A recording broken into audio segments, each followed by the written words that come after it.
Assalamualaikum warahmatullahi wabarakatuh. Bismillahirrahmanirrahim. Alhamdulillahi rabbil alamin.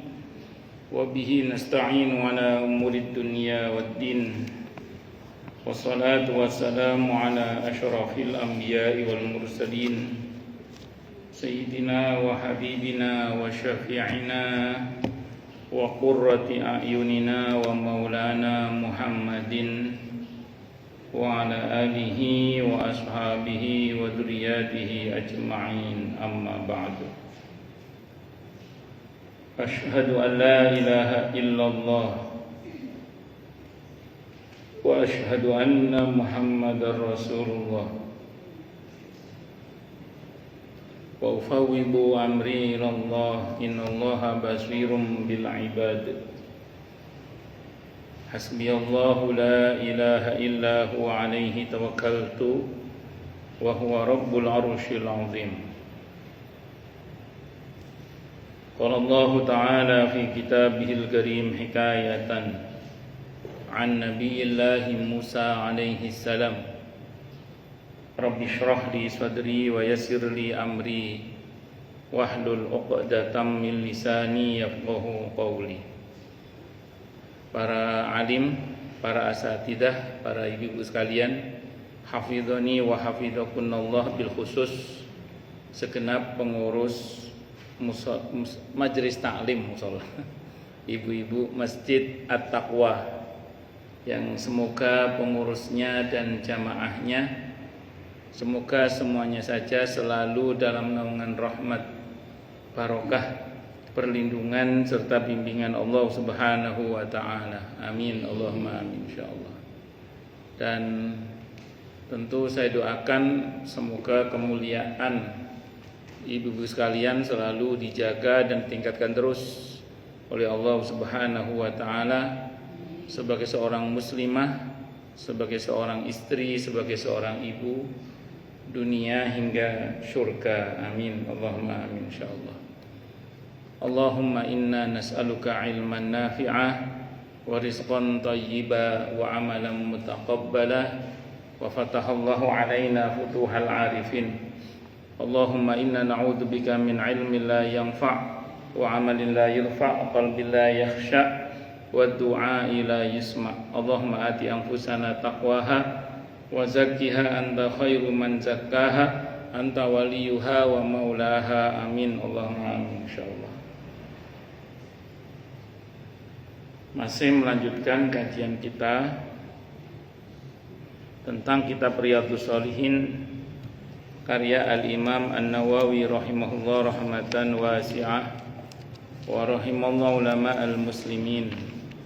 Qala al-musannif rahimahullahu ta'ala wa nafa'ana bihi wa bi'ulumihi fid dharain amin.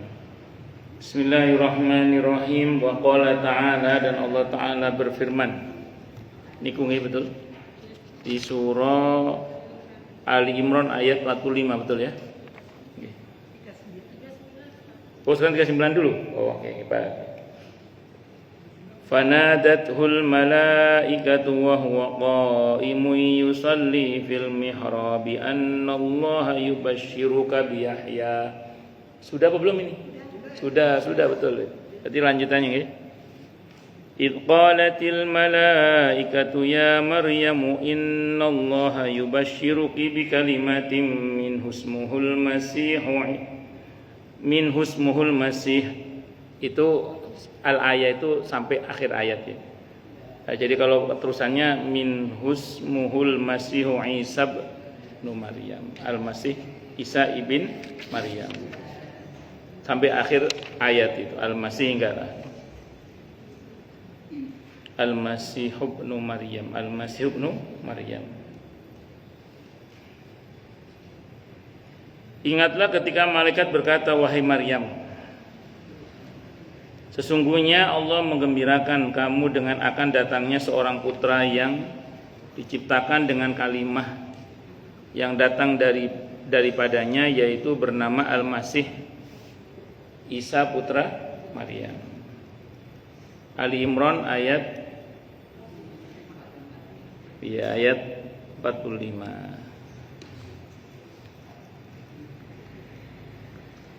Sebentar nggih.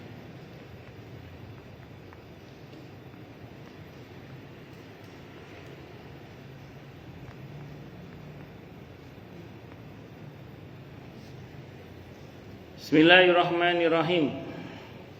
Berkaitan dengan mengucapkan selamat dalam ayat ini berkaitan dengan lahirnya seorang putra dari Siti Maryam bernama Nabi Isa alaihissalam. Kalau dalam konteks kekitaan termasuk yang sunnah untuk kita ucapi selamat ketika seseorang punya anak. Termasuk hamil itu kita ucapi selamat. Selamat atas kehamilannya, selamat ya atas kelahiran putranya. Selamatnya sudah dilantik jadi nenek itu. Sehingga mulai malam ini bapak tidur sama nenek-nenek. Nah itu ikut seneng lah, ikut seneng dengan kelahiran seorang anak atau seorang calon anak. Itu merupakan bagian dari kesunahan dalam Islam. Dalam satu riwayat yang pernah saya baca, orang yang ikut senang dengan senangnya orang lain itu akan disenangkan juga oleh Allah. Atau orang yang mengucapkan selamat kepada atas kebahagiaan seseorang, sehingga kemudian ketika seseorang itu melakukan hal yang serupa itu, nanti dia akan diperlakukan yang sama oleh Allah. Nah, ucapan selamat dari Allah itu kalau di akhirat tidak ada lain kecuali di surga. Itu seperti itu. Nih teman saya ngomong, saya jawab dulu, kalau pulang ke Lumajang kabar-kabar yai aku bangun pabrik pengolahan kayu di Sumber Suko, sambung doanya, semoga berkah amin insyaallah. Teman satu pondok dengan saya dulu, ini mau lagi bikin usaha pengolahan kayu di Sumber Suko, Lumajang. Aslinya orang Jember. Kita doakan semoga berkah usahanya, amin insyaallah. Pun kita lanjutkan, jadi singkat kata singkat cerita, kita ini disunahkan ikut bergembira dengan kegembiraan orang lain karena nanti karenanya kita akan digembirakan oleh Allah. Kita disunahkan mengucapkan selamat atas suksesnya seseorang, balasannya kita akan diucapi selamat juga oleh Allah. Dalam Islam ada rumus Bu, ini rumus sederhana ya. Wa jazaa'u hasanatin hasanatun wa asyru amsalihha. Balasan kebaikan adalah kebaikan yang serupa kali 10 itu minimal Bu. Jadi kalau kita ikut senang, nanti Allah juga akan menyenangkan kita sebagaimana kita telah menyenangkan orang lain. Ikut senang dengan senangnya orang lain, bahagianya orang itu kita akan dibahagiakan juga oleh Allah. Karena balasan kebaikan adalah kebaikan serupa minimal kali 10 minimal. Kalau kita mengucapkan selamat pada kesuksesan seseorang, maka kita akan diucapi selamat juga oleh Allah. Sehingga dalam Islam itu ada rumus tadi. Balasan kebaikan adalah kebaikan yang serupa kali 10. Ucapan selamat diucapi selamat masih kali 10 minimal itu. Minimal itu. Jadi apa? Kesedihan kan istirja berarti. Kalau ada orang sedih, kita disunahkan untuk takziah. Takziah itu tidak hanya untuk orang mati. Takziah itu tidak hanya untuk orang mati. Takziah itu termasuk juga untuk orang yang sedih. Menghibur artinya. Takziah itu artinya menghibur. Jadi nanti kita takziah ke rumah ibu ini, loh masih hidup kok takziah? Maksudnya menghibur yang bersangkutan. Di takziah itu menghibur. Itu. Ini kan kayak Bu Ana insya Allah mau haji nih insya Allah, amin. Tahun ini Bu ya, alhamdulillah. Belum saya jawab ya ibu, sudah saya baca belum saya jawab. Belum lihat jadwal saya soalnya. Nah jadi ya kita ikut senang, ikut senang Bu. Ibu berangkat haji, semoga Allah mudahkan, Allah berkahi, Allah selamat, mabrur hajinya, amin insya Allah. Nah ini kita ikut senang dengan senangnya seseorang itu nanti kita akan dibahagiakan juga oleh Allah Subhanahu wa taala. Karena balasan kebaikan adalah kebaikan yang serupa kali 10. Kalau orang sedih kita hibur Bu Dapri. Kita turut berduka cita, turut prihatin, bahasanya apalah kita itu.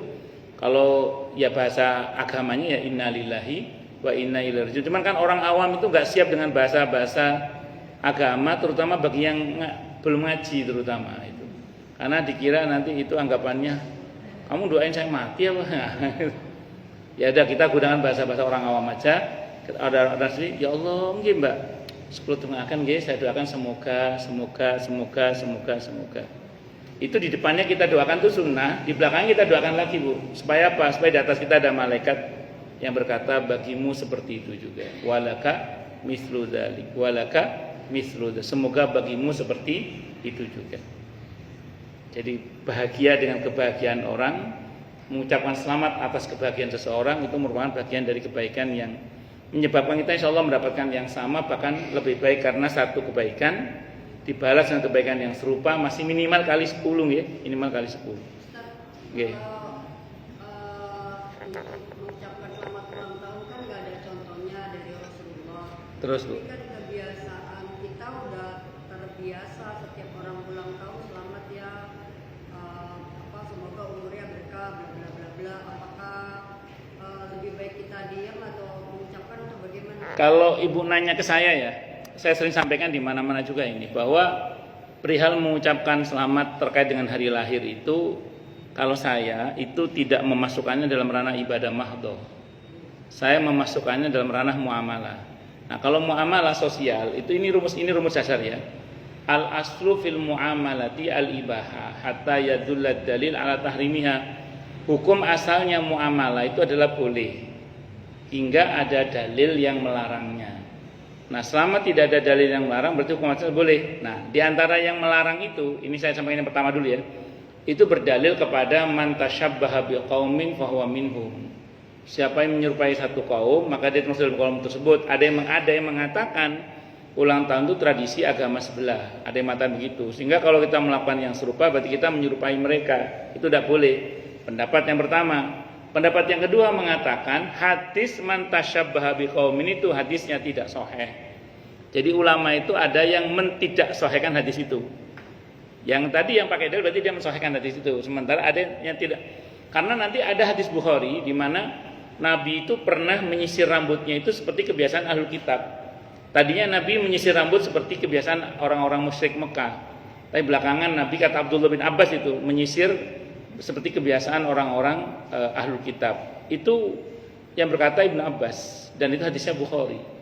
Maka ini dipakai dalil bahwa selama tidak ada larangan tegas dari syariat, maka ya nggak ada masalah. Nah, sehingga kalau Ibu tadi katakan misalnya ucapan selamat itu tidak pernah ada, sebenarnya spirit ucapan itu ada Bu, ketika lahirnya Nabi Isa dan ketika lahirnya Nabi Yahya. Itu Allah mengucapkan selamat. Kalau bahasa Al-Qur'annya salamun alayya yauma wulidtu wa yauma amutu wa yauma ub'atsu hayya. Itu ucapan selamat Allah kepada Nabi Isa, termasuk kepada Nabi Yahya alaihi salam, itu seperti itu. Nah, kemudian yang kedua, ada sebuah hadis riwayat Ahmad. Hadisnya kalau nggak hasan sahih. Nabi pernah mendoakan sahabatnya panjang umur, namanya Ruwaifi'. Kata Nabi, la'alal hayata tatulu bika ya Ruwaifi'. Itu doa Nabi kepada Ruwaifi'. Semoga engkau panjang umur wahai Ruwaifi'. Itu hadisnya riwayat Ahmad. Hadisnya kalau nggak hasan sahih riwayatnya Muqammaqal. La'alal hayata tatulu bika ya Ruwaifi'. Semoga engkau panjang umur wahai Ruwaifi'. Jadi mendoakan panjang umur itu ada dalilnya sebenarnya. Makanya yang Ibu ketahui untuk kita bersama juga ya. Hal-hal seperti ini bukan hal prinsip sebenarnya. Ibu mau nggih monggo, enggak mau ya enggak apa-apa. Dan enggak usah berkeras-keras juga. Ya bagi yang mau fakta di lapangan, di majelis taklim saya aja macam-macam. Ada yang mau, ada yang enggak, ya terserah lah gitu. Walaupun saya secara pribadi tidak melakukan ya istilahnya gitu. Tapi kalau ada orang yang melakukan malah ngundang saya, kadang ya saya mau datang. Kenapa? Karena saya memandang ini bukan perkara prinsip satu. Yang kedua ini perkara muamalah yang dalilnya itu kesohihannya tidak sepakat ulama itu seperti. Dan di samping ada, kalau tanya tidak ada contohnya, justru Al-Quran mencontohkan Allah ketika mengucapkan selamat atas kelahiran Nabi Isa dan Nabi Yahya. Terus kemudian Nabi juga pernah mendoakan panjang umur kepada sebagian sahabatnya. La'alal hayata tatul bika ya Ruwaifi'. Wallahu alam bisawab. Jadi mendoakan panjang umur itu ya boleh, tidak ada masalah. Walaupun nanti panjang umur itu para ulama berbeda pendapat dalam menafsirkan. Ada yang menafsirkan panjang umur itu pengertiannya barokah. Jadi umurnya enggak seberapa tapi keberkahannya luar biasa. Contoh ini yang nulis kitab ini.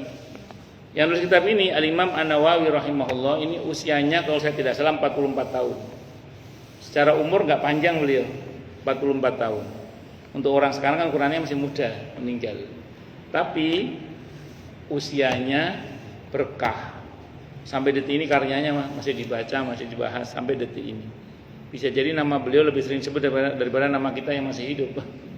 Itu satu. Ada yang mengartikan ditambahnya umur itu memang betul-betul umurnya secara kuantitas ditambah memang. Jadi ada yang mengartikan pengertiannya ditambah. Ada dalilnya. Dulu yang bagus yang ngaji malam itu kan ada kita ngaji Sahih Hadits Qudsi. Itu ada hadis sahih di situ itu.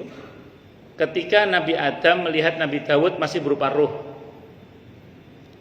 Nabi Adam bertanya kepada Allah, "Ya Allah, ini siapa?" "Ini keturunanmu." Ini ada dalam kumpulan Sahih Hadits Qudsi. "Ini keturunanmu namanya Daud." "Bagus ya." "Ya bagus," kata Allah. "Cuman umurnya pendek, hanya 40 tahun." Jadi Nabi Daud itu umurnya saat itu di Lauhul Mahfuz itu hanya berapa? 40 tahun. Sementara Nabi Adam usianya 1000 tahun. Saya ulang, ini ada dalam kumpulan Sahih Hadits Qudsi. Hadisnya sahih.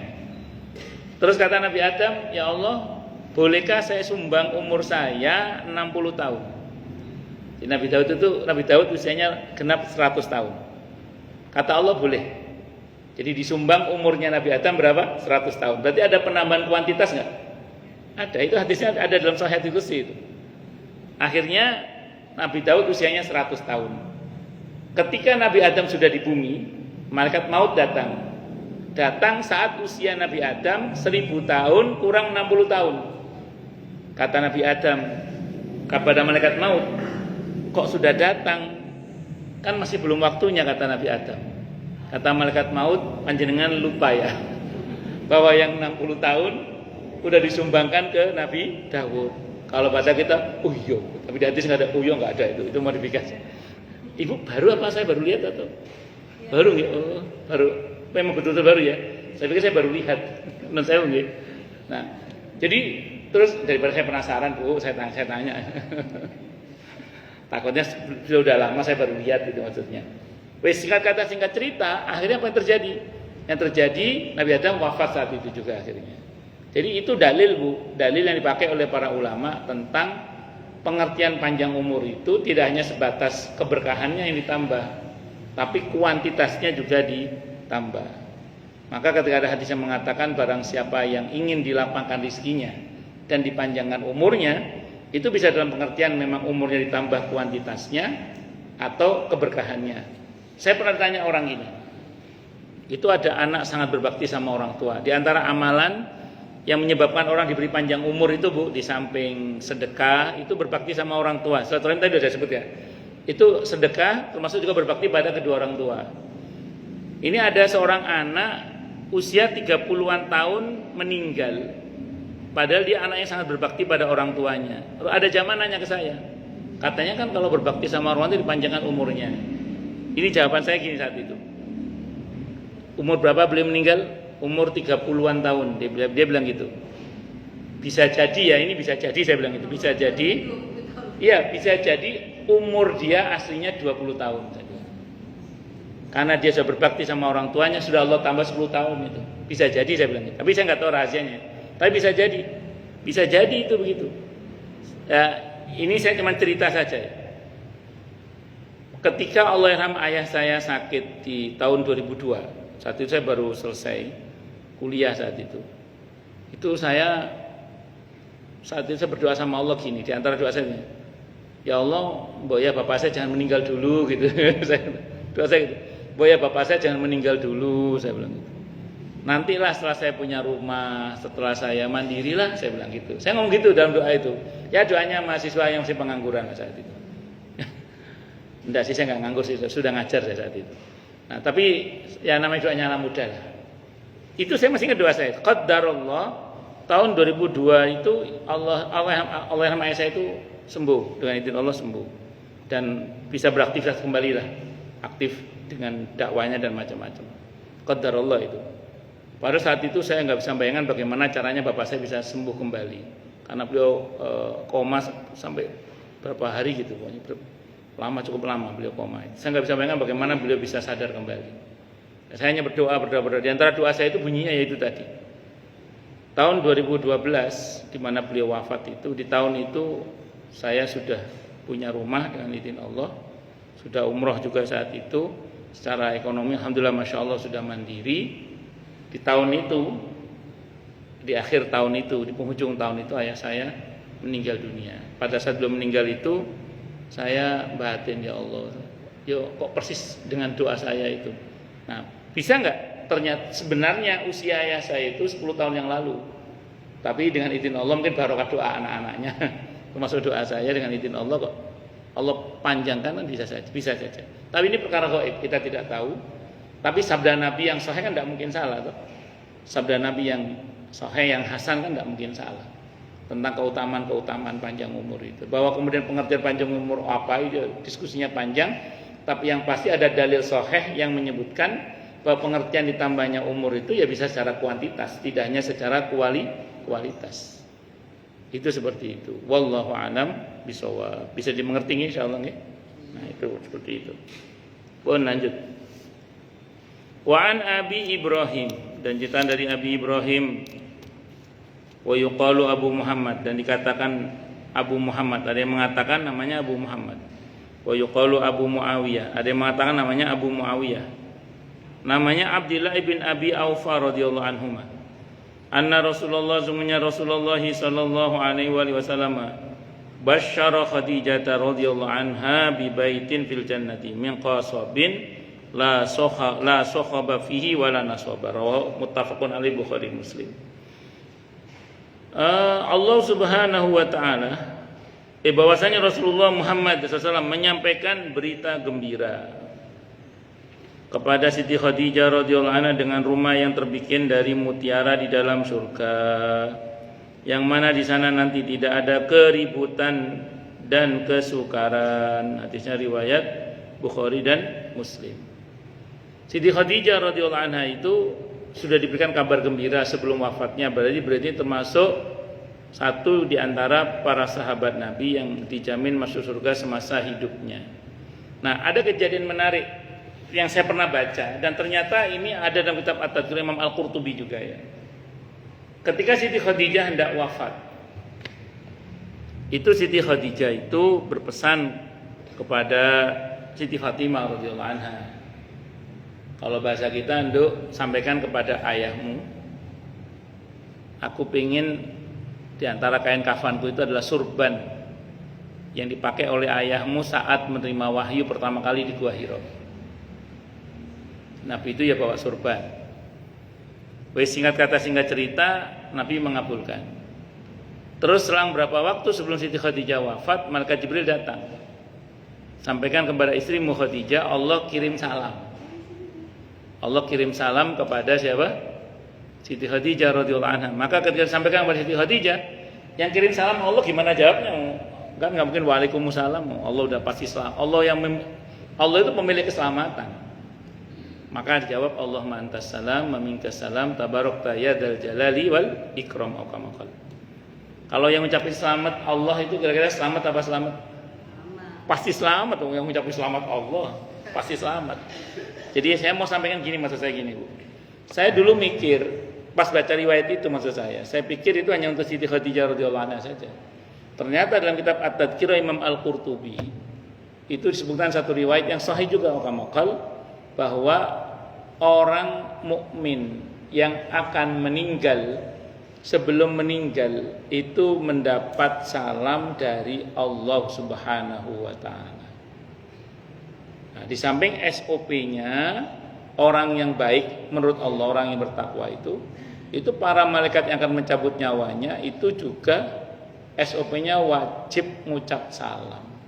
Sebagaimana yang Allah firmankan dalam Al-Qur'an di surah An-Nahl ayat 32 itu. Itu tentang orang yang bertakwa. Apa kata Allah? An-Nahl surah ke-16 ayat 32. Alladzina tatawaffahumul malaikatu thayyibina yaquluna salamun alaikum. Orang yang bertakwa itu adalah orang yang baik yang diwafatkan oleh para malaikat utusan Allah dengan cara yang baik. SOP-nya para malaikatnya wajib mengucap salam. Salamun alaikum, permisi terlebih dahulu. Itu ternyata sebelum malaikat itu mencabut nyawanya, itu menyampaikan salam dari Allah untuk orang yang akan meninggal itu. Itu saya baca dalam itu At-Tadhkir Imam Al-Qurtubi. Jadi kalau Allah yang ngucapin selamat, ya pasti selamat. Maka semoga kita termasuk yang mendapatkan ucapan selamat dari Allah itu. Amin. Allahumma amin insyaallah. Karena kalau Allah yang mengucapkan selamat, pasti selamat sudah. Pasti deh. Oh, yang mengucapkan selamat, yang menjamin keselamatan, pemilik keselamatan yaitu Allah Subhanahu wa taala. Allahu akbar. Wa an Abi Musa al-Asy'ari radhiyallahu anhu, dan diceritakan dari Abu Musa al-Asy'ari radhiyallahu anhu annahu, sungguhnya beliau tawaddu'a, berwudu, fi baiti, di rumahnya, summa kharaja, beliau keluar, faqala la alzamanna Rasulullah sallallahu alaihi wasallam wa la akunanna ma'ahu yaumi hadha, faja'al masjidah fasa'ala 'anil nabi sallallahu alaihi wasallam faqalu wajjaha huna. Jadi hari ini saya akan selalu mendampingi dan menyertai Rasulullah Muhammad sallallahu alaihi wasallam. Ia terus ke masjid dan mencari Rasulullah sallallahu alaihi wasallam. Para sahabat menjawab, beliau ada di sana. Abu Musa berkata, saya pergi menuju ke arah yang ditunjukkan itu dan mencari-cari beliau sehingga masuk ke tempat sumur Aris. Saya duduk di depan pintu sampai Rasulullah Muhammad sallallahu alaihi wasallam selesai dari hajatnya dan berwudu. Setelah itu saya mendekati beliau. Waktu itu beliau sedang duduk di tepi sumur dan menurunkan kedua kakinya ke sumur. Kayak semacam kobak gitu ya. Kemudian saya memberi salam kepada beliau. Lantas saya kembali lagi ke depan pintu. Saya berkata, hari ini saya benar-benar akan menjadi penjaga pintu Rasulullah Muhammad sallallahu alaihi wasallam.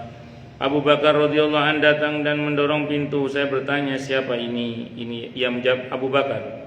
Saya berkata, tunggu sebentar. Saya datang kepada Rasulullah Muhammad SAW dan berkata, wahai Rasulullah, Abu Bakar minta izin untuk masuk. Beliau bersabda, izinkanlah ia masuk dan gembirakanlah dia dengan surga. Abu Bakar termasuk satu di antara sahabat Nabi yang dijamin masuk surga sebelum wafatnya. Maka saya menyambut Abu Bakar dan berkata, silakan masuk. Rasulullah Muhammad sallallahu alaihi wasallam menggembirakan kamu dengan surga. Abu Bakar pun masuk dan duduk pada sebelah kanan Nabi kita Muhammad sallallahu alaihi wasallam di tepi sumur itu, serta menurunkan kedua kakinya ke sumur sebagaimana yang diperbuat oleh Rasulullah Muhammad sallallahu alaihi wasallam. Kemudian saya kembali ke pintu dan duduk sambil mengingat saudaraku yang sedang berwudu dan akan menyusul saya. Saya berkata dalam hati, seandainya Allah menghendaki kebaikan kepada fulan, maka Allah juga menghendaki kebaikan kepada saudaranya, di mana ia akan datang kemari. Tiba-tiba ada seorang yang menggerakkan pintu, maka saya bertanya, siapa ini? Dia berkata, Umar bin Khattab. Saya berkata, tuh, jadi kalau ditanya sunahnya nyebut nama, Bu ya. Sinten kula subhan. Nah, gitu. Sinten kula siapa? Itu Nabi gitu, Bu. Nabi itu kula itu saya. Nabi itu kalau ditanya orang, siapa? Saya. Anak siapa? Gitu. Saya. Jadi siapa? Jadi kalau namanya anak, ya Bu anak. Ini maksudnya anak itu saya maksudnya. Jadi Nabi itu kalau ditanya seseorang di balik pintu, saya, itu Nabi kurang suka. Saya siapa? Sebutkan nama. Nah, jadi sunnahnya kalau tanya siapa? Subhan. Siapa? Rita. Rita yang mana? Rita. Ada dua Rita soalnya. Ya, jadi harus jelas. Itu sunnahnya begitu ya. Umar bin Khattab. Siapa ini? Umar bin Khattab. Saya berkata, tunggu sebentar, saya datang kepada Rasulullah sallallahu alaihi wasallam dengan mengucapkan salam dan berkata, Umar minta izin untuk masuk. Beliau bersabda, izinkanlah ia masuk dan kembalikanlah ia dengan surga. Saya tidak termasuk sahabat Nabi yang dijamin masuk surga semasa hidupnya. Maka saya menyambut Umar radhiyallahu anhu dan berkata, silakan masuk. Rasulullah Muhammad sallallahu alaihi wasallam menggembirakan kamu dengan surga. Umar pun radhiyallahu anhu masuk dan duduk pada sebelah kiri Rasulullah Muhammad sallallahu alaihi wasallam di tepi sumur. Tepi sumur itu serta menurunkan kedua kakinya ke sumur. Kemudian saya kembali ke pintu dan duduk sambil berkata dalam hati, Seandainya Allah menghendaki kebaikan pada fulan, maka Allah juga menggerakkan hati saudaranya untuk datang kemari. Tiba-tiba datanglah seseorang yang menggerakkan pintu. Saya bertanya, siapa ini? Yang menjawab Utsman bin Affan. Ya, Utsman bin Affan radhiyallahu anhu. Saya berkata, tunggu sebentar. Saya datang kepada Nabi kita Muhammad sallallahu alaihi wasallam dan memberitahu bahwa Utsman bin Affan radhiyallahu anhu minta izin. Maka beliau bersabda, izinkanlah dia masuk dan gembirakanlah dia dengan surga. Tetapi ia nanti akan tertimpa suatu musibah. Maka saya menyambut Utsman dan berkata, silakan masuk Rasulullah Muhammad SAW. Silakan masuk Rasulullah Muhammad SAW menggembirakan kamu dengan surga. Tetapi nanti kamu akan tertimpa sesuatu musibah. Utsman pun masuk, tetapi sumur itu sudah penuh. Maka ia duduk di depan mereka sebelah kiri. Sayyidina Utsman itu termasuk yang meninggalnya terbunuh. Sebenarnya Sayyidina Umar juga terbunuh. Cuma beliau itu sempat kena musibah, difitnah itu. Difitnah oleh sekelompok orang bahwa beliau melakukan tindak KKN lah, kalau bahasa kita. Jadi ceritanya gini, jadi kan kekuasaan kaum muslimin itu sampai menyentuh Yaman. Di Yaman itu ada tokoh namanya Abdullah bin Sabah. Ini orang Yahudi yang digadang-gadang jadi pemimpin di Yaman ketika Yaman masih dikuasai oleh Romawi. Nah, begitu Yaman dikuasai oleh kaum muslimin, Abdullah bin Sabah ini nggak dapat posisi. Akhirnya dia supaya dapat posisi dia masuk Islam. Jadi masuk Islamnya itu supaya dia ini dapat jabatan lah kalau bahasa kita. Tapi rupanya oleh Sayyidina Utsman nggak direspon dia, nggak digubris lah, nggak dipilih juga. Dia sakit hati. Nah, Abdullah bin Sabah ini memang politisi ulung, pintar ngomong, suka provokasi juga. Maka dia bikin provokasi dengan membuat satu gerakan. Dia bikin partai lah kalau bahasa kita. Bikin partai untuk beroposisi terhadap kekuasaan Sayyidina Utsman bin Affan radhiyallahu anhu. Awalnya partainya itu nggak laku awalnya. Akhirnya dia membaca situasi yang bisa menyaingi popularitas Sayyidina Utsman itu yang menantu Rasulullah yang lain, itu Sayyidina Ali bin Abi Thalib radhiyallahu anhu. Maka dibuatlah partai yang mengatasnamakan Sayyidina Ali bin Abi Thalib radhiyallahu anhu. Diberi nama Syiah. Laku keras itu. Karena mencatut nama Sayyidina Ali bin Abi Thalib radhiyallahu anhu. Nah, supaya partainya itu laku, Sayyidina Utsman itu dicela-cela. Gak terima Sayyidina Utsman, Sayyidina Abu Bakar, Umar dicela-cela juga, termasuk para istri Nabi radhiyallahu anhu. Monggo Bu. Pokoknya gitu aja ada kerjaannya itu. Nah, itu masif sebagai gerakan politik yang berujung pada pemberontakan kepada Sayyidina Utsman dengan fitnah yang begitu masif pada Sayyidina Utsman bin Affan radhiyallahu anhu. Sayyidina Ali udah ngomong itu bukan partai saya. Itu pembohong semua itu. Beliau udah ngomong gitu. Sayyidina Ali itu udah ngomong gitu, tapi nggak laku. Yang diantara yang menjaga Sayyidina Utsman itu ya Sayyidina Hasan dan Husain radhiyallahu anhu. Sampai puncaknya sebelum terbunuh Sayyidina Utsman itu beliau mimpi ketemu dengan Nabi kita Muhammad SAW. Kan meninggalnya hari Senin itu. Nah, dalam mimpi itu Nabi bertanya kepada Sayyidina Utsman, Utsman, kamu pilih tetap hidup atau buka puasa bersama dengan saya di surga hari ini? Jadi kamu pilih mana, hari ini tetap hidup atau buka puasa bersama saya di surga? Kata Sayyidina Utsman, saya pilih buka puasa bersamamu di surga ya Rasulullah.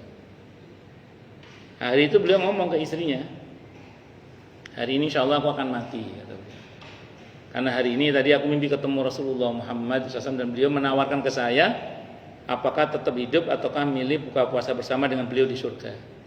Kata istrinya, kamu pilih mana mas? Kalau bahasa kita, aku pilih buka puasa bersama Nabi di surga. Berarti hari ini aku akan mati, kata beliau.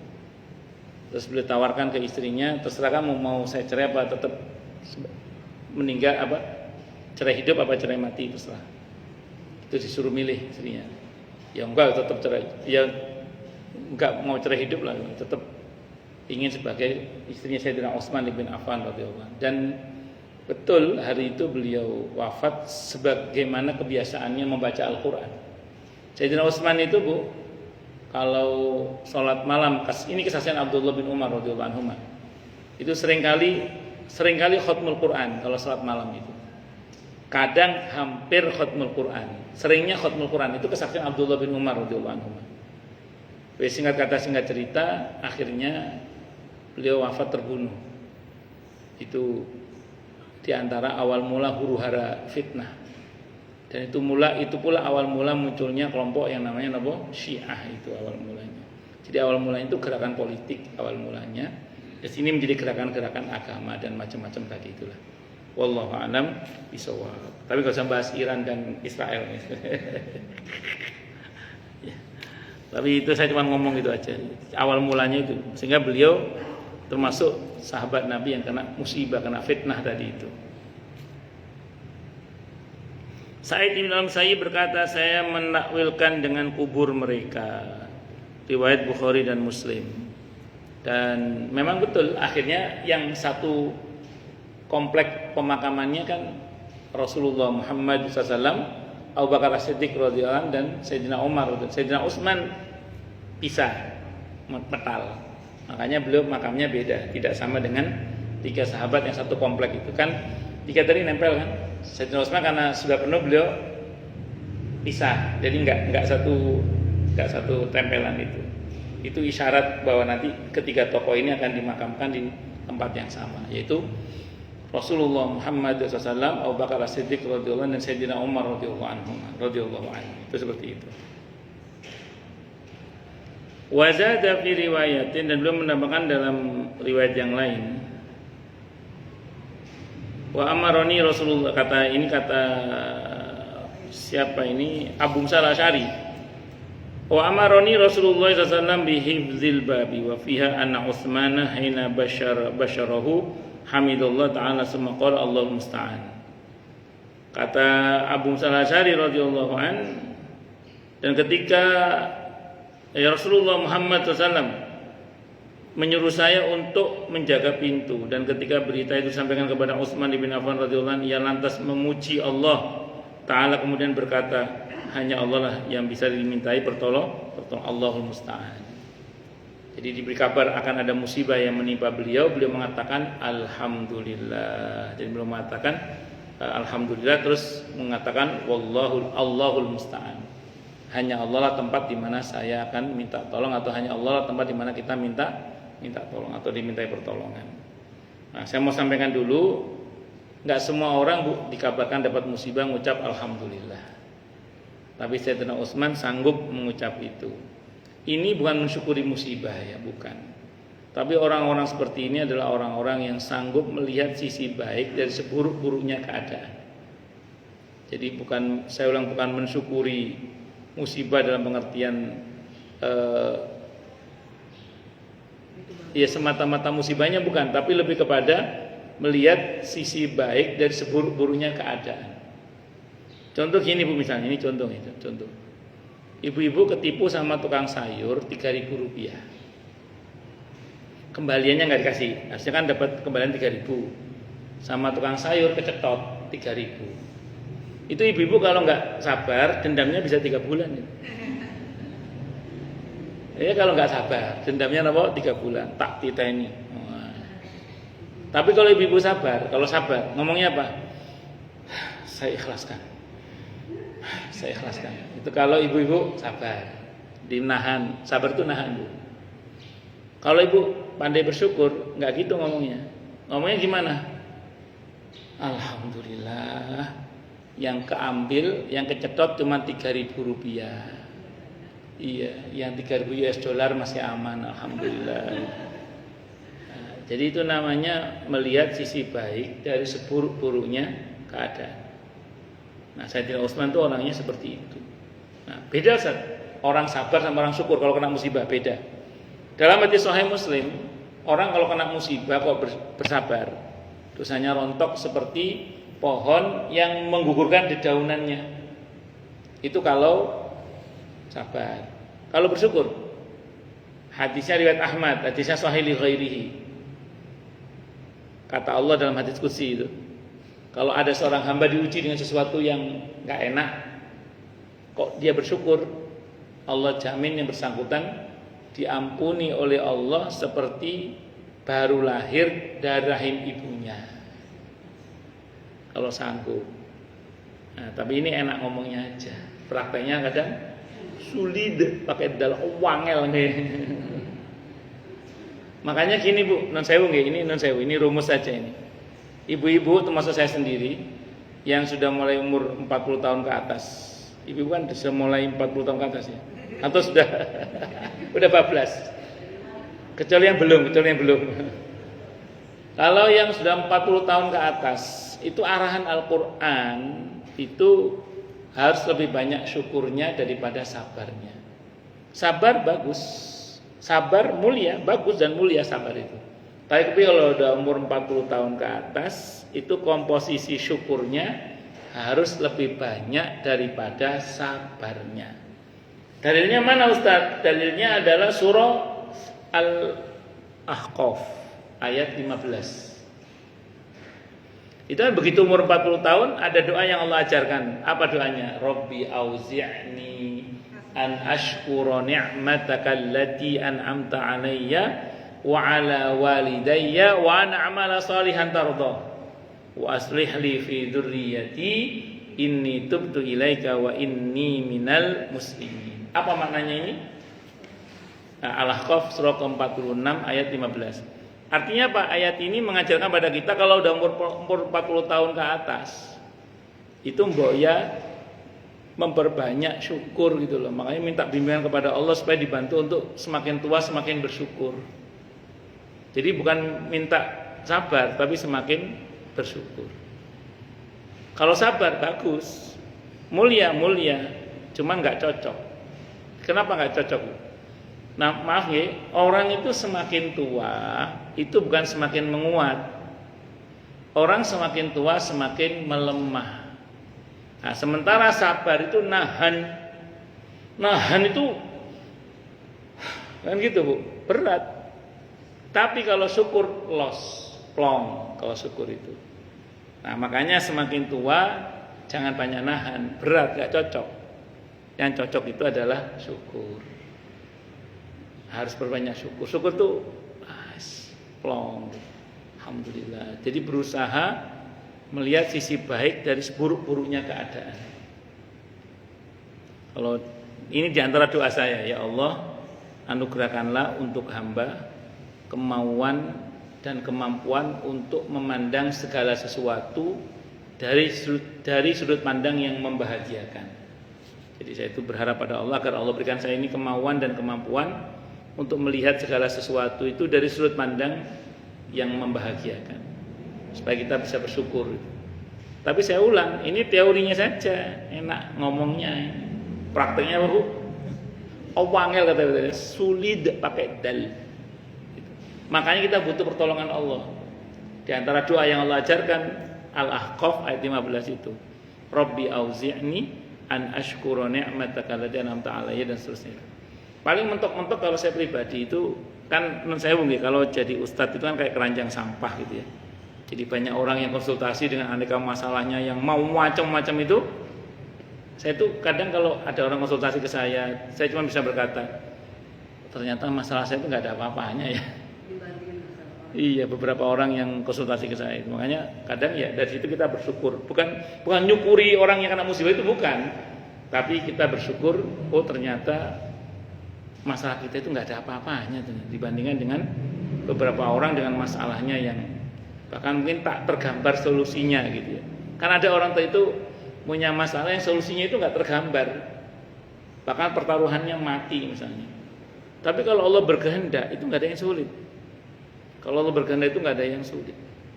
Maka jangan pernah berputus asa terhadap rahmat Allah. Pun paham nggih insyaallah nggih. Nggih, mboten mawon lah. Lanjut. Kalau gini gimana Ustaz? Awalnya innalillahi wa inna ilaihi raji'un. Belakangan baru tahu hikmah itu alhamdulillah. Itu gimana kalau begitu? Ya mudah-mudahan Allah terima juga. Maksudnya mudah-mudahan Allah ampuni dosa kita. Tidak hanya seperti daun yang berguguran dari dahan, tapi juga seperti bayi yang baru lahir dari rahim ibunya. Ada pernah nanya, contoh kalau dosa itu diampuni oleh Allah seperti bayi yang baru lahir dari rahim ibunya itu bagaimana contohnya Ustaz? Begini, ini contohnya. Kalau Anda mengalami ini, insya Allah ya, insya Allah itu berarti tertandai dosanya diampuni seperti bayi yang baru lahir dari rahim ibunya. Insya Allah. Tapi ini bukan hadis, ini penjelasan sebagian para ulama saja. Bisa benar, bisa selonjor boleh Bu, selonjor boleh. Ya, kalau sama saya berdiri lompat-lompat juga boleh, bebas. Ibu dokter udah selonjor itu dokter. Pak, jadi maaf ya. Jadi pertanyaannya bagaimana ini menandai seperti kata para ulama itu gini. Bayi itu tidak bisa makan sendiri.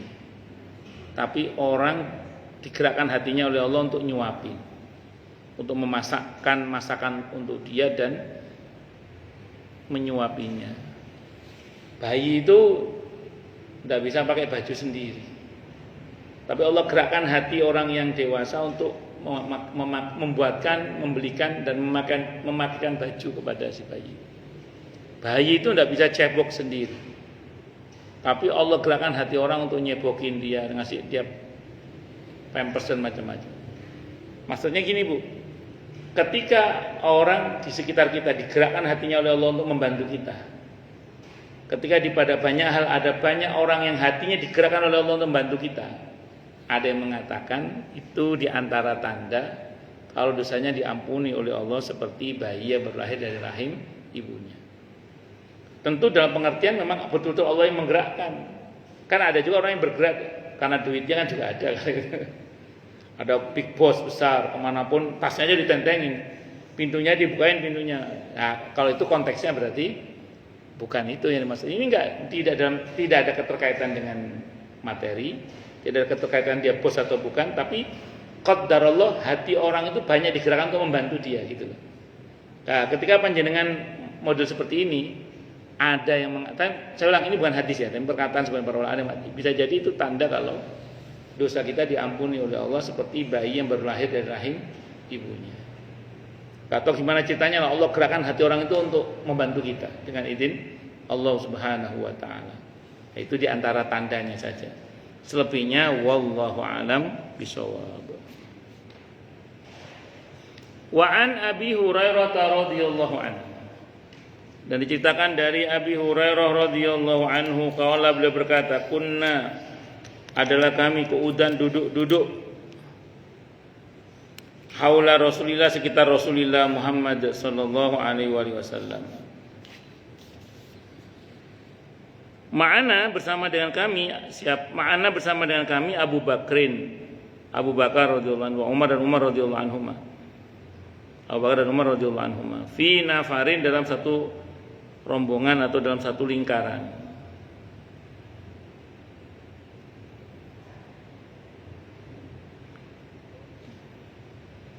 Nafar itu sebenarnya rombongan artinya.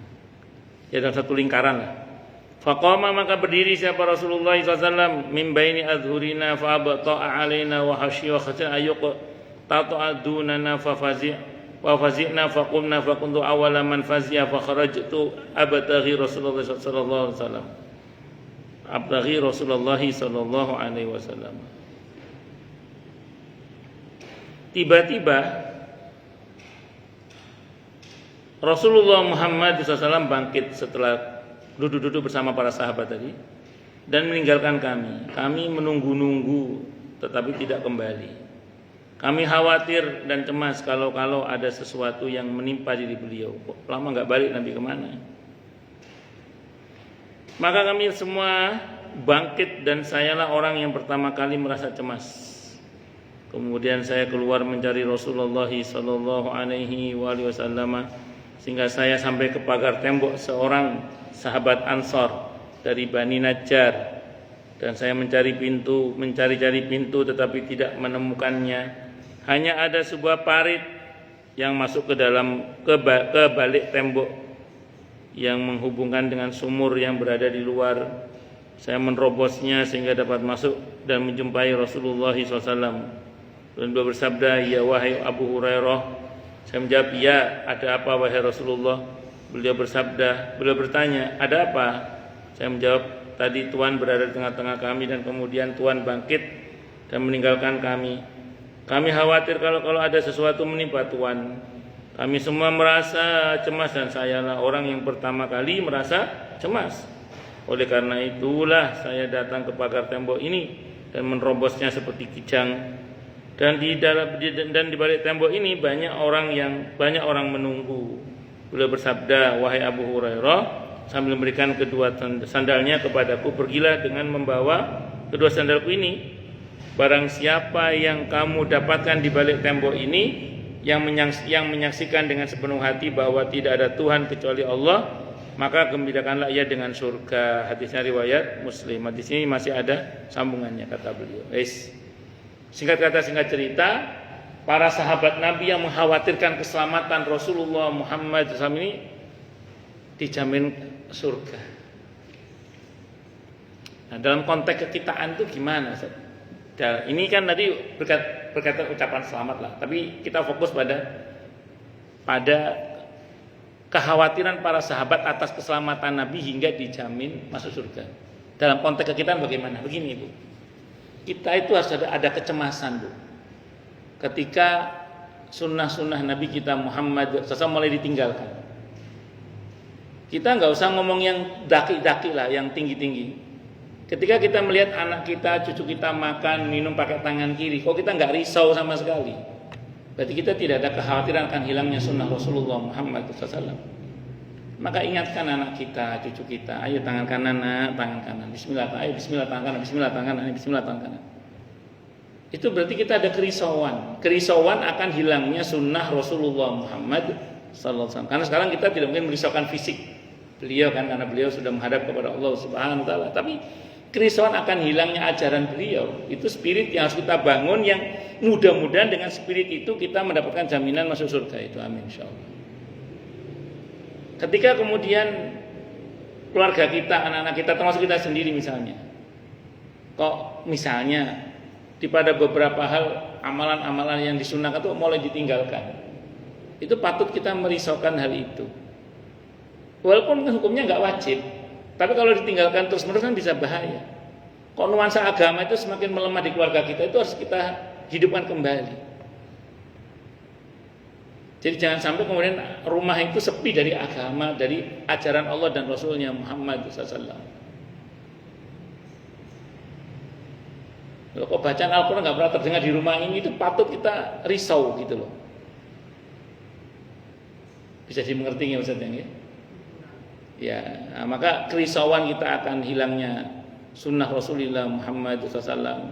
Kerisauan kita akan hilangnya bacaan Al-Quran dari rumah kita dan begitu seterusnya, itu harusnya membuat kita risau dan khawatir jangan sampai itu terjadi. Sebagaimana dulu para sahabat risau dengan keselamatan Rasulullah Muhammad SAW, maka hari ini kita risau dengan keselamatan sunnah Rasulullah Muhammad SAW. Walaupun kita punya keyakinan ya bahwa agama ini dijaga langsung oleh Allah ya. Saya ulang ya, walaupun kita harus punya keyakinan bahwa agama ini dijaga oleh Allah, dan kita punya keyakinan bahwa agama ini tidak butuh kita, tapi kita yang butuh untuk memperjuangkan agama ini. Saya ulang, agama ini, agama Islam itu tidak butuh kita, tapi kita yang butuh untuk memperjuangkan agama ini, supaya kita dijamin dalam jaminan-jaminannya Allah dan Rasulnya Muhammad Sallallahu Alaihi Wasallam. Pokoknya ngeten Bu, kalau panjenengan dan saya mikir agamanya Allah, ajarannya Rasulullah Muhammad SAW, insya Allah dan semoga lah kita ini termasuk orang-orang yang diucapi selamat dengan surga itu. Amin. Allahumma amin. Insya Allah. Makanya jangan sampai kita nggak peduli. Saya tuh, kalau saya pribadi itu pesan ke anak-anak itu, jadi apa saja kalian nanti, entah jadi gubernur, apa jadi wali kota, apa jadi menteri ini, karena maksudnya ya apalah gitu ya. Tapi harus tetap ngajar ngaji, harus berdakwah, tetap harus, saya bilang. Nggak boleh tidak. Non sewu ngerinya kemaruk dengan dunia, melupakan dakwah Islamnya itu. Makanya saya sering pesan di ibu-ibu kan di pengajian-pengajian itu, kalau suami jenengan atau putra putri jenengan di perusahaan ini, di kantor ini, itu disentil lah. Cung, adakan pengajian di kantor kamu itu. Adakan taklim di pengajian kamu itu, di kantor kamu itu. Bentuknya nggak harus mendatangkan ustadz seperti ini, nggak harus.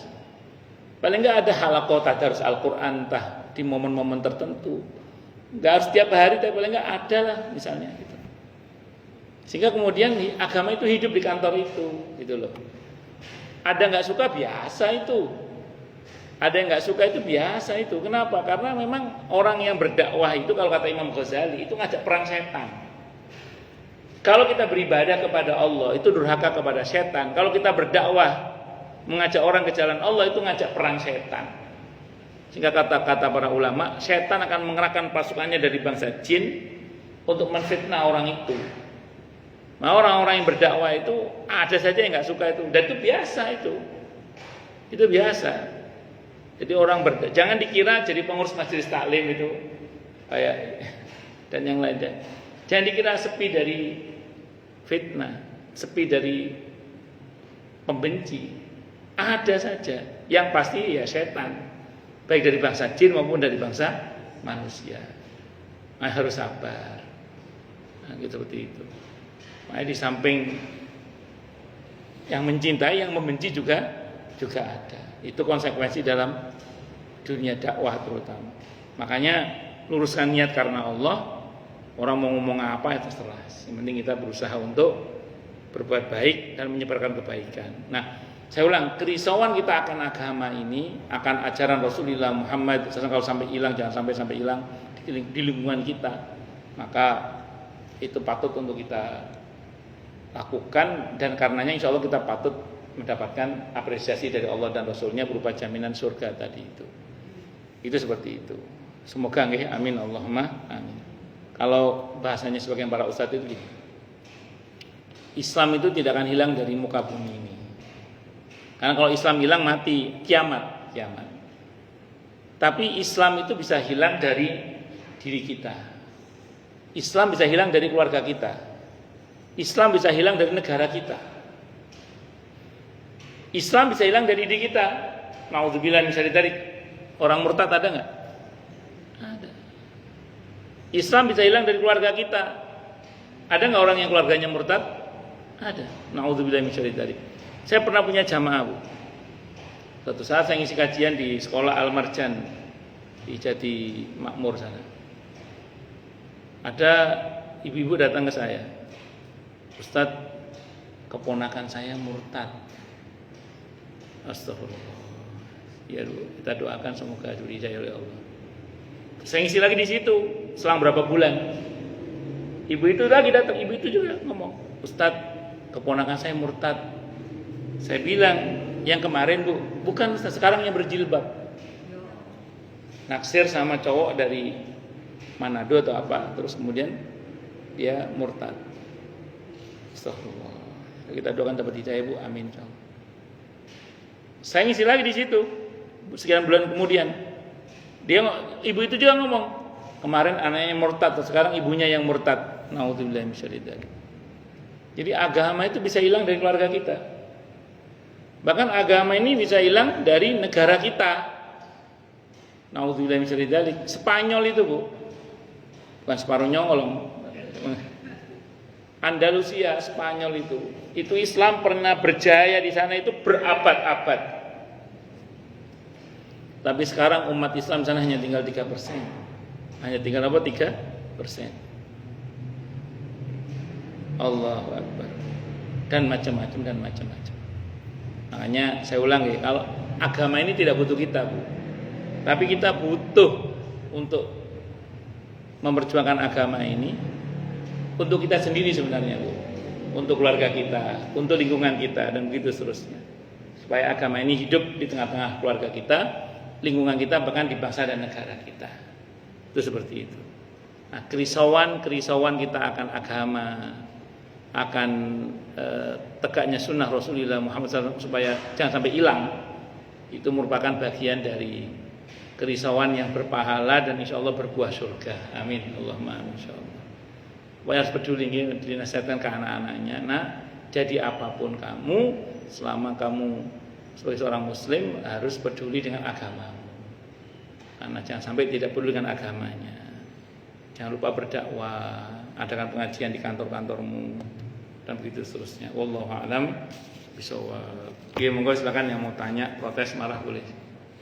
Masalah itu masalah yang lain boleh, monggo silakan kalau ada.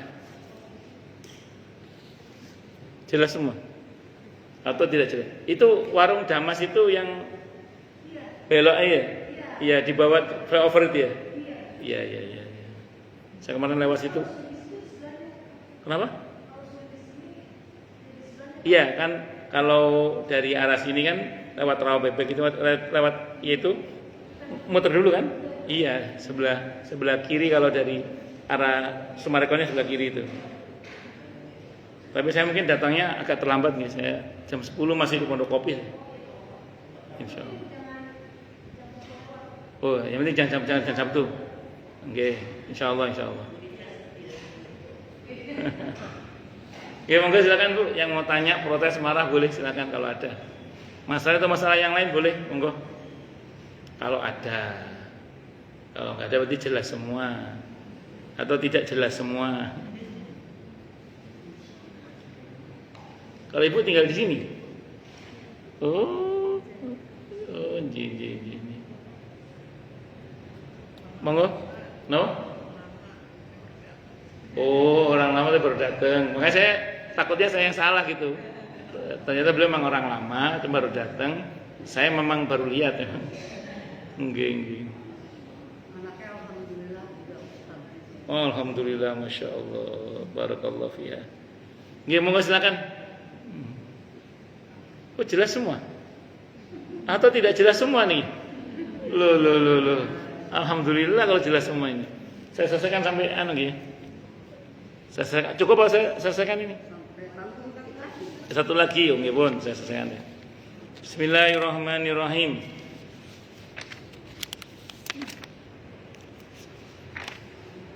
Wa an Abi Syumamah radhiyallahu anhu, dan cerita dari Abi Syumamah radhiyallahu anhu qala, beliau berkata, hadarna kami hadir atau kami datang ketika menjelang kewafatan Amr ibn al-As radhiyallahu anhu.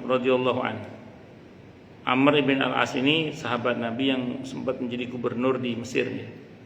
Kami datang kepadanya, waktu itu ia sedang menangis terseduh-seduh dan memalingkan mukanya ke arah dinding, sehingga putranya berkata, putranya siapa? Abdullah bin Amr bin al-As radhiyallahu anhu, wahai ayahanda, bukankah Rasulullah Muhammad sallallahu alaihi wasallam pernah menyampaikan berita gembira kepadamu dengan begini?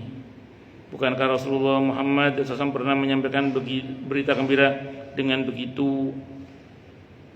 Kemudian Amr radhiyallahu anhu memandang anaknya dan berkata, sesungguhnya sebaik-baik yang kami persiapkan adalah suatu persaksian bahwa tidak ada Tuhan kecuali Allah dan bahwasanya Muhammad adalah utusan Allah. Saya telah mengalami 3 tingkatan. Pertama, saya pernah membenci Rasulullah Muhammad SAW saat masih kafir ya. Dan barangkali tidak ada seorang pun yang membencinya melebihi kebencianku. Dan tiada keinginanku waktu itu yang melebihi adanya suatu kesempatan untuk membunuh beliau. Seandainya saya meninggal waktu itu, pasti saya termasuk ahli neraka. Kedua, ketika Allah memasukkan Islam ke dalam hatiku, kemudian saya datang kepada Nabi Muhammad SAW dan berkata, ulurkanlah tangan kanan Tuhan, karena saya akan berbaiat kepada Tuhan. Kemudian beliau mengulurkan tangan kanannya, saya menggenggamnya dengan tanganku. Beliau bertanya, ada apa wahai Amr? Saya berkata, saya ingin mengajukan syarat. Beliau bertanya, syarat apakah yang kamu maksud? Saya menjawab, agar diampuni dosa saya. Beliau bersabda, apakah kamu tidak mengetahui bahwa Islam itu menghapus dosa-dosa yang sebelumnya, bahwa hijrah itu menghapuskan dosa-dosa yang sebelumnya, dan bahwa haji itu menghapuskan dosa-dosa yang sebelumnya. Waktu itu tidak ada seorang pun yang saya cintai melebihi kecintaan saya kepada Rasulullah Muhammad SAW. Tidak ada seorang pun yang lebih mulia di hadapan saya melebihi beliau, sehingga saya tidak mampu untuk memandang beliau dengan kedua mata karena saya sangat mengagungkannya. Seumpama saya diminta untuk menerangkan sifat-sifat beliau, ini saya tidak mampu untuk menerangkannya karena saya tidak memandang beliau dengan kedua mata saya. Seandainya saya meninggal waktu itu, ini saya besarlah harapan bahwa saya termasuk ahli surga. Orang kalau mencintai memang tidak melihat pakai mata telanjang, tapi mata hati. Kalau pakai mata telanjang malah ada keriputnya, udah berkurang cintanya. Ketika saya memegang beberapa jabatan yang saya sendiri tidak tahu bagaimana sebenarnya keadaan diri saya. Oleh karena itu, bila saya meninggal maka janganlah diiringi dengan tangisan dan api. Dan bila kamu sekalian mengubur saya, maka cepat-cepat timbullah saya dengan tanah. Kemudian berdirilah kamu sekalian di sekitar kuburku. Kira-kira selama tukang jagal menyembelih binatang dan membagi bagian dagingnya, sehingga saya merasa tenang dengan adanya kamu sekalian, sambil saya berpikir apa yang harus saya jawab kepada utusan Tuhanku. Hadisnya riwayat Muslim. Yang mau saya sampaikan gini Bu ya, itulah mental para sahabat Nabi. Para sahabat Nabi itu mendapat banyak jaminan dari Rasulullah Muhammad SAW. Tapi walaupun dapat jaminan itu nggak terus jumawa gitu loh. Saya gitu loh. Enggak. Beliau itu masih merasa kurang, merasa nggak soleh gitu, merasa diri masih belum baik. Itulah mental para sahabat Nabi radhiyallahu anhu. Disebut apapun kebaikannya itu luar biasa, solehnya luar biasa, tapi merasa diri ini memang masih kurang gitu, masih merasa diri ini banyak dosa, kotor. Nah, saya mau terangkan dulu gini Bu, ini rumus Bu ya.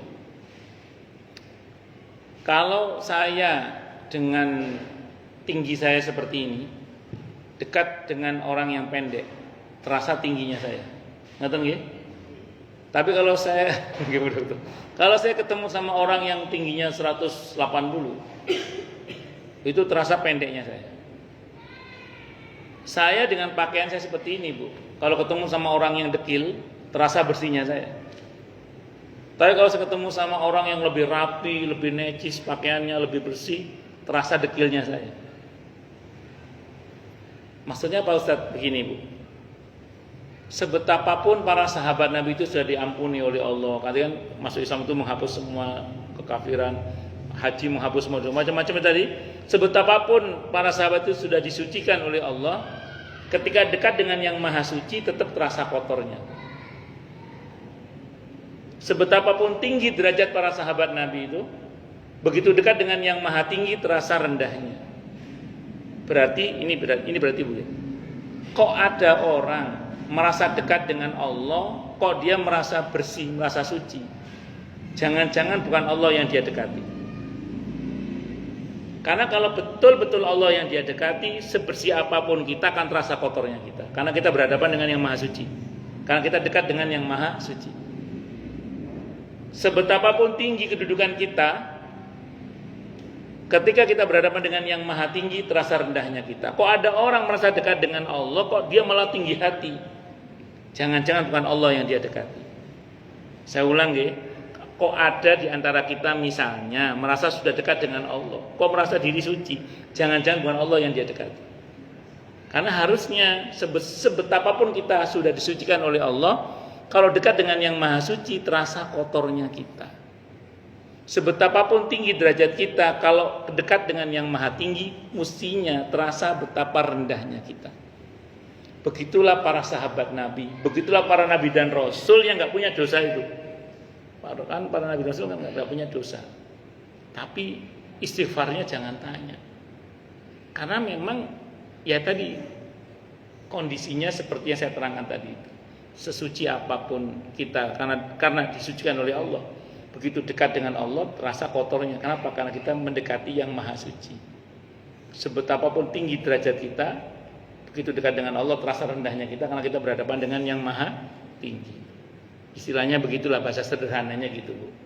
Wallahu a'lam bishawab. Tapi gini Bu ya, tetap kita harus bersyukur kepada Allah, karena kita telah ditakdirkan oleh Allah menjadi muslim. Allah takdirkan kita mau beribadah dan beramal soleh. Itu waktu kita syukuri ini. Oke, monggo silakan, monggo Bu Guru.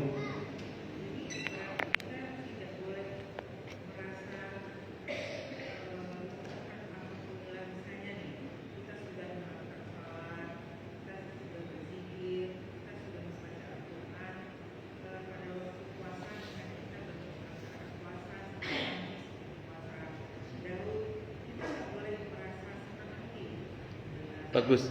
Kalau senang boleh, yang nggak boleh bangga dalam pengertian sombong. Kalau bahagia boleh. Surah Yunus surah ke-10 ayat 58. Qul bi fadlillahi wa bi rahmatihi fa bidzalika falyafrahu. Katakanlah wahai Nabi bahwa dengan anugerah dan rahmat Allah hendaklah mereka itu merasa bergembira. Betul nggih? Qul surah Yunus ayat 58 betul enggak betul? Apa betul nggih? 58. Jadi kita dengan anugerah Allah ditakdirkan bisa sholat subuh berjamaah, bisa baca Al-Quran 1 juz hari ini, bisa silaturahim. Kita patut bergembira dan bersyukur. Nah, yang nggak boleh itu sombong. Kalau bahasa Al-Qurannya di surah An-Nisa ayat 36 itu, di ujung ayat itu, setelah berbuat baik itu, Allah katakan, An-Nisa ayat 6, itu setelah kita berbuat baik sana sini, Allah puncai, innallaha la yuhibbu man kana mukhtalan fakhura. Allah tidak menyukai orang-orang yang sombong dan yang suka membanggakan diri. Jadi kalau bersyukur boleh. Alhamdulillah ya Allah, Engkau telah takdirkan hamba bisa berbuat baik ini. Alhamdulillah, terima kasih ya Allah. Terus jangan sombong. Saya gitu. Nah, itu yang Allah tidak suka. Batasannya di mana Ustaz? Kata para ulama, syukuri alhamdulillah. Setelah itu istighfar. Astagfirullah, ampuni hamba ya Allah kalau masih ada kurang-kurangnya. Tapi hamba berterima kasih ya Allah telah Engkau takdirkan hari ini bisa baca Al-Quran 3 juz jambu, juz apu, dengan juz. Nah, itu bersyukur pada Allah tetap. Mantan nggih Bu nggih? Nggih. Nggih monggo bagus.